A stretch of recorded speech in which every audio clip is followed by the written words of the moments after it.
अरे मम्मी, कितना टाइम लगेगा? जल्दी से खाना रेडी करो ताकि सीरियल आराम से बैठकर देख सकूं, वरना मजा खराब हो जाता है। अरे हाँ बेटा, तुम भी थोड़ी मदद करवा दो ताकि जल्दी हो जाए। वैसे तो सब पक गया है, बस फिर पैक करो और पड़ोसियों के घर चलते हैं टीवी देखने। अरे बेगम, और कितना टाइम लगेगा?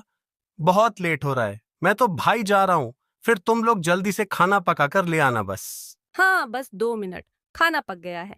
मैं अभी लाती हूँ, फिर साथ में ही सीरियल देखने चलते हैं। फिर मोहन, नेहा, आरशी और तनु सब अपना खाना टिफिन में रखकर पड़ोसियों के घर टीवी देखने जाते हैं। फिर वो सब पड़ोसियों के घर मजे से सोफे पे बैठकर खाते खाते टीवी देख रहे होते हैं, जैसे ये उनका ही घर हो। इनके घर पर टीवी नहीं है, इसलिए ये तीनों समय का खाना पकाकर पड़ोसियों के घर आ जाते हैं और मजे से बैठकर टीवी देखते देखते खाना खाते हैं। इसी तरह कुछ दिन गुजर जाते हैं और ऋषि ऑफिस के लिए तैयार होकर आ जाता है। अम्मी, जल्दी से खाना ले आओ, मुझे लेट हो रहा है। हाँ अम्मी, मुझे भी नाश्ता दे दो, फिर मैं तो जाऊं पड़ोसियों के घर टीवी देखने, वरना एपिसोड ही मिस हो जाएगा। वाह भाई, तुम्हारा तो ठीक है। नाश्ता करते करते सीरियल देखोगी और यहाँ हम ऑफिस में काम करेंगे। अगर मीता का कॉलेज सुबह में होता तो मजा आ जाता। क्या पापा, आप भी भैया की साइड ले रहे हो? और भैया, आपको ऑफिस जाने में इतनी परेशानी क्यों हो रही है? अरे परेशानी क्यों ना हो भला, तुम वहां मजे से टीवी देखोगे और हमें तो ऑफिस में बिना टीवी देखे काम करना पड़ेगा। और तो और हमारे एपिसोड भी मिस हो जाएंगे। लो बेटा, तुम ये नाश्ता करके ऑफिस चले जाओ, फिर हम भी पड़ोसियों के घर टीवी देखने जाएंगे। मम्मी, ये क्या, आज भी चाय पराठा? मुझे आज अंडा पराठा खाना था। आप मेरे लिए अंडा पराठा बना दो। अरे अगर तुम मुझे पहले बता देते तो मैं जरूर बना देती। अभी ये खा लो, कल पक्का मैं तुम्हें अंडा पराठा बना कर दूंगी। अभी वरना हमारा एपिसोड मिस हो जाएगा। चलो टन्नू, हम पड़ोसियों के घर चलते फिर हैं। वो ऋषि के पापा और ऋषि को चाय पराठा देती है और खुद के लिए और टन्नू के लिए भी चाय पराठा लेकर पड़ोसियों के घर टीवी देखने चली जाती हैं। फिर वो पड़ोसियों के घर पहुंचकर नाश्ता करते करते सीरियल देखने लग जाते हैं। अरे भाभी, ये सीरियल देखने का तो दिल ही नहीं करता। ये विलन तो हीरोइन को जीने ही नहीं दे रहा। क्या आंटी, अगर ये विलन ना होता तो ड्रामे का मजा खराब हो जाता। इसके बिना तो ड्रामा भी अच्छा नहीं लगता। ऐसा विलन होना चाहिए ड्रामे में, ताकि ड्रामा देखने का भी मजा आए। हाँ चलो, आप बस करो। ऐसे बीच में बातें करके ड्रामे का मजा खराब मत करो। इसी तरह दिन गुजरते रहते हैं। एक दिन शारदा अपने पड़ोसी नेहा के घर किसी काम से आती है और दरवाजा खटखटाने लगती है, लेकिन कोई दरवाजा नहीं खोलता। तभी वहां पिंकी आती है और उससे कहती है, अरे भाभी, आप कब से दरवाजा खटखटा रही हो? नेहा भाभी और उनके घर वाले तो अपने पड़ोसियों के घर टीवी देखने गए हुए हैं। आप 2 घंटे बाद आना, अभी तो उनका सीरियल चल रहा होगा। जब तक वो खत्म नहीं होगा वो लोग आने वाले नहीं हैं। अच्छा चलो ठीक है बहन, मैं 2 घंटे बाद आती हूँ। मेरा अभी आना तो बेकार हो गया। फिर वो वहां से चले जाते हैं और थोड़ी देर बाद नेहा और तन्नू भी अपने घर वापस आ जाते हैं। तनु, तुमने देखा शीतल की भाभी बेचारी शीतल पर कितना जुल्म करती है। मैं तो कहती हूँ शीतल की भाभी को ड्रामे से निकाल देना चाहिए। अरे मामी, क्या आप भी? वो सिर्फ ड्रामा है और वो लोग एक्टिंग करते हैं, रियल नहीं होता ये सब। और अगर ड्रामे में सस्पेंस ना हो तो मजा कैसे आएगा? अगली सुबह होती है। मोहन वहां आता है और अपने सारे घर वालों को जमा करता है और कहता है, गांव से भाई साहब का फोन आया था। जो रिश्ता हमने ऋषि के लिए कहा था उस पर वो राजी हैं। अब तुम बताओ ऋषि, तुम्हें वो लड़की पसंद हो तो बताओ, ताकि मैं बात आगे बढ़ाऊं। हाँ पापा, भैया के लिए चाचू की बेटी परफेक्ट रहेगी। वो भैया की तरह प्यारी भी है और पढ़ी लिखी भी है। दोनों की जोड़ी अच्छी लगेगी। पापा, अगर आप, मम्मी और तन्नू खुश है तो मुझे कोई एतराज नहीं है। आप लोगों की खुशी में ही मेरी खुशी है। अगर तुम्हें लड़की पसंद है तो ये और भी अच्छी बात है। जिंदगी तो तुम्हें ही गुजारनी है। ऋषि शादी के लिए हाँ कर देता है। फिर उसके अब्बू अपने भाई को फोन करते हैं और खुशखबरी सुनाते हैं। मोहन का भाई उन्हें अपने घर रविवार को बुलाता है, उनकी दावत करने के लिए। इसी तरह दिन गुजरते रहते हैं। अच्छा हुआ लड़की वालों ने हमें रविवार को बुलाया है। रविवार को दोपहर में कोई सीरियल आता ही नहीं है। सुबह वाला हम देखकर जाएंगे और शाम का एपिसोड वापस आकर देख लेंगे। अरे ये बात तो मैंने सोची ही नहीं। चलो एक काम करते हैं, कल के लिए सारी सब्जियां भी काट कर रख देते हैं ताकि कल आराम से सुबह सीरियल देख पाएं। हाँ, ये तो बहुत अच्छा आइडिया है।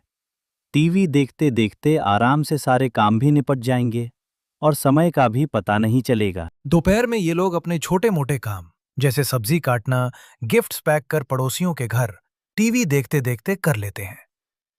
टीवी के साथ खाना खाने और काम करने का तो पता ही नहीं लगता। देखो, 2 घंटे का महा एपिसोड था। 2 घंटे कैसे गुजर गए पता ही नहीं चला। और अगर घर में होते तो समय ही नहीं गुजरता। अरे हाँ, ये बात तो बिल्कुल सही कह रही हो। हाँ, टीवी के बिना तो दिन ही नहीं गुजरता। अरे आंटी, इसीलिए तो हम तीनों टाइम का खाना लेकर आपके घर आ जाते हैं, सिर्फ टीवी देखने के लिए। यहाँ आकर तो मजा ही आ जाता है। बहुत एंजॉय करती हूँ मैं तो टीवी देखकर। थानू की बात सुनकर सब मुस्कुरा देते हैं। इसी तरह रविवार आ जाता है और ये लोग लड़की वालों के यहाँ जाने की तैयारी कर रहे होते हैं। लड़की वालों के यहाँ जाने की सारी तैयारी हो गई है। मैं सोच रही हूँ नाश्ता टीवी देखते देखते कर लेते हैं। हाँ, तुम ये बिल्कुल ठीक कह रही हो। इतने में एक एपिसोड भी देख लेंगे, फिर चलेंगे। क्या बाबा, आप भी ऐसा बच्चों की तरह कर रहे हैं? आपको मेरे लिए लड़की देखने की एक्साइटमेंट कम और सीरियल का शौक ज्यादा चढ़ा हुआ है। बस रहने दो, फिर कोई कहीं नहीं जाएगा। आप लोग आराम से बैठकर पहले टीवी देखो अब। अरे इतनी सी बात पर गुस्सा क्यों हो रहे हो? वहां भी तो खाएंगे। अगर वहां टीवी देखते हुए खाएंगे तो कुछ नहीं होगा। हम बस जल्दी से आ जाएंगे। चलो नीता, नाश्ता लाओ। हम जल्दी से वहां नाश्ता करने चले। फिर ये लोग अपना अपना नाश्ता लेकर पड़ोसियों के घर जाते हैं और वहां मजे से टीवी देखते देखते नाश्ता करते हैं। फिर थोड़ी देर बाद लड़की वालों के घर जाते हैं। आप लोगों को आने में कोई मसला तो नहीं हुआ? हमारा घर आसानी से मिल गया ना? नहीं नहीं, आने में कोई मसला नहीं हुआ। बहुत ही प्यारा घर है आप लोगों का। वैसे भाई कहाँ है? नजर नहीं आ रहे। घर पर नहीं है क्या? हाँ, वो किसी काम से बाहर गए हुए हैं। आते तो कल, लेकिन आप लोग आए हैं तो वो शाम तक आ जाएंगे। चाची, नैना कहाँ है? आप उसको बुला दें। छोटी सी थी तब देखा था उसे, अब तो बड़ी हो गई है। और देखो, भाई भी कब से वेट कर रहे हैं। आप जल्दी से नैना को बुलाइए। फिर नैना वहां आती है। वो बहुत ही प्यारी होती है। सब लोग उसे देखते ही रह जाते हैं। बिल्कुल एक प्रिंसेस की तरह होती है। फिर वो सबसे खैर खैरियत पूछती है। वाह भाभी, आपकी बेटी तो बहुत ही प्यारी है। मुझे अपने बेटे के लिए बिल्कुल ऐसी ही लड़की चाहिए थी। हमारी तरफ से तो रिश्ता पक्का। फिर नीता घड़ी की तरफ देखती है तो उसके सीरियल का समय होने वाला है और रोहन से कहती है, आपने समय देखा है? बहुत ज्यादा हो गया है।